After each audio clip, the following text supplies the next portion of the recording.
Good morning বন্ধুরা, welcome back to my channel. আমি অনন্যার একটা নতুন ব্লগে তোমাদের সকলকে স্বাগত জানাই। তো আজকে জোরহাটের ওয়েদার দেখতেই পাচ্ছ, আকাশ পুরো মুখ ভার করে রয়েছে। কয়েকদিন ধরে আমাদের এখানে খুব বৃষ্টি চলছে, রোদ্দুরে দেখা পাওয়া যাচ্ছে না। তার সাথে দেখো আমার গাছে কত সুন্দর সব ফুল টুলগুলো ফুটেছে।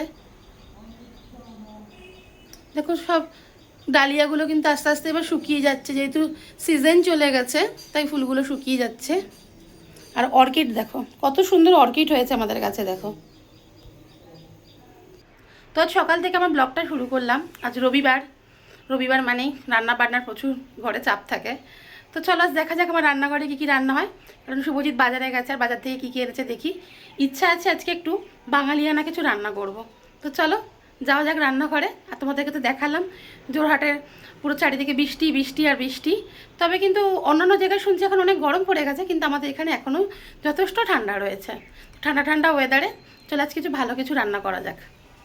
তো চিংড়ি মাছের দেখো ভাপা রান্না করব, তার জন্য দেখো সব মশলাপাতি নিয়ে নিয়েছি। তো এই তো সেই রেগুলারের নর্মাল মশলা, বাঙালির চিংড়ি মাছের ভাতে মানে অবশ্যই সর্ষে পোস্ত বাটা, তাতে কাঁচা লঙ্কা দিয়েছি, অল্প একটু নারকেল কোড়া দিয়েছি, টক দই দিয়েছি, আর 1 কোয়া মতো রসুন দিয়েছি। এবার সেই সব কিছুকে ভালো করে দেখো বেটে নিয়েছি। এবার চলো চিংড়ি মাছগুলোকেই মশলার মধ্যে আগে মাখিয়ে নিই। তো দেখো চিংড়ি মাছগুলো সব দিয়ে দিয়েছি। এবার এতে একটু সর্ষের তেল আর একটু হলুদ গুঁড়ো দেবো, হলুদ গুঁড়ো।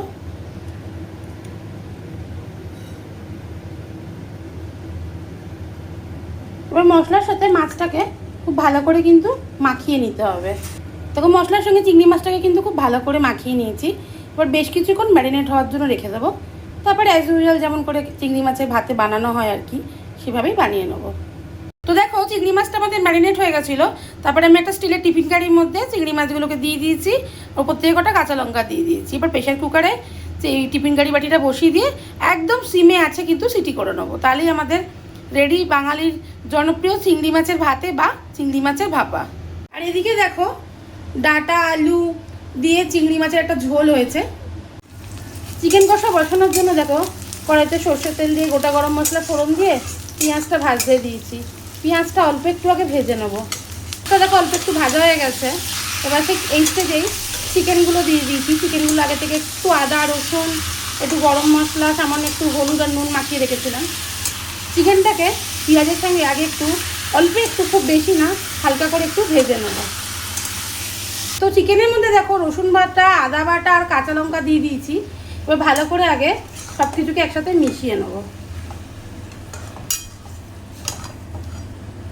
চিকেনের মধ্যে দেখো এবার টক দই, টমেটো, হলুদ গুঁড়ো, কাশ্মীরি লঙ্কার গুঁড়ো, একটু ধনের গুঁড়ো, নুন সব দিয়ে দিয়েছি। এবার খুব ভালো করে শুধু চিকেনটাকে কষবো, ব্যাস আর কিছুই না। এবার হাতে সময় নিয়ে আর ধৈর্য ধরে চিকেনটাকে খুব ভালো করে কিন্তু কষতে হবে। আর এইদিকে দেখো মুরগির মাংসের গলা আর গিলা কষতে বসিয়ে দিয়েছি, কারণ আমার ছেলে খুব ভালো খায় মুরগির মাংসের গলা আর গিলা। তো ওই জন্য আজকে আবার ওর জন্য আনা হয়েছে। সেটাকে খুব ভালো করে একদম কষা কষা করছি, খুব ভালো করে দেখো কষিয়ে নিচ্ছি। মাংস দিয়ে খাবো বলে দেখো একটু পোলাও বানিয়ে নিচ্ছি। তার জন্য কড়াইতে অল্প একটু ঘি আর গোটা এলাচ ফোড়ন দিয়ে দিয়েছি। এদিকে দেখো মাংসটাও কিন্তু প্রপার কষা হয়ে গেছে। এবার মাংসের মধ্যে পরিমাণ মতো গরম জল দিয়ে দেবো। তাতে দেখো গোবিন্দভোগ চালটা দিয়ে দিয়েছি। গোবিন্দভোগ চালটা ভিজিয়ে জল ঝরিয়ে তার মধ্যে সামান্য একটু আদা কাঁচা লঙ্কা নুন ঘি আর গরম মশলা মাখিয়ে রেখেছি। এবার চালটাকে খুব ভালো করে কিন্তু ঘিয়ে ভেজে নেব। চালটাকে কিন্তু আগে থেকে খুব ভালো করে একটু ভেজে নেব। তো দেখতেই পাচ্ছ চালটা কিন্তু আমি খুব ভালো করে ভেজে নিয়েছি। দেখো একদম ঝরঝরে হয়ে গেছে চালটা। এবার জল দিয়ে দেবো, গরম জল।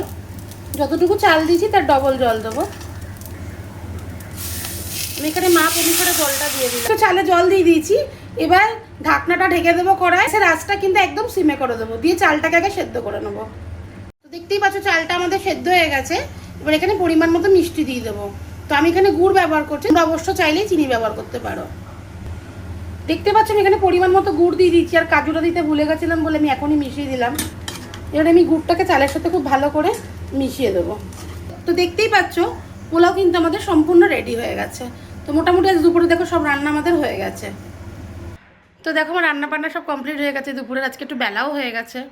তো রান্না বান্না কমপ্লিট, একটু বসেছি, এরপর খাওয়া দাওয়া করে নেবো। এদিকে ওয়েদারটা একবার দেখাই, ঘুরে দেখো অন্ধকার করে গেছে চারিদিক পুরো। বৃষ্টি মানে এলো বলে আর কি। তো চলো এবার দুপুরে খাওয়া দাওয়াটা করে নিই। তো দেখো দুপুরে খাবার নিয়ে বসে পড়েছি, সাদা ভাত, এদিকে হচ্ছে চিংড়ি মাছের ভাতে পোলাও, আর হচ্ছে চিকেন কষা। তো চলো দুপুরে খাওয়াটাকে খেয়ে নেওয়া যাক। এই ছোট্ট ব্লগটা এই অবধি। তোমরা সবাই ভালো থেকো, সুস্থ থেকো। আবার একটা নতুন ব্লগে তোমাদের সকলের সঙ্গে দেখা হবে।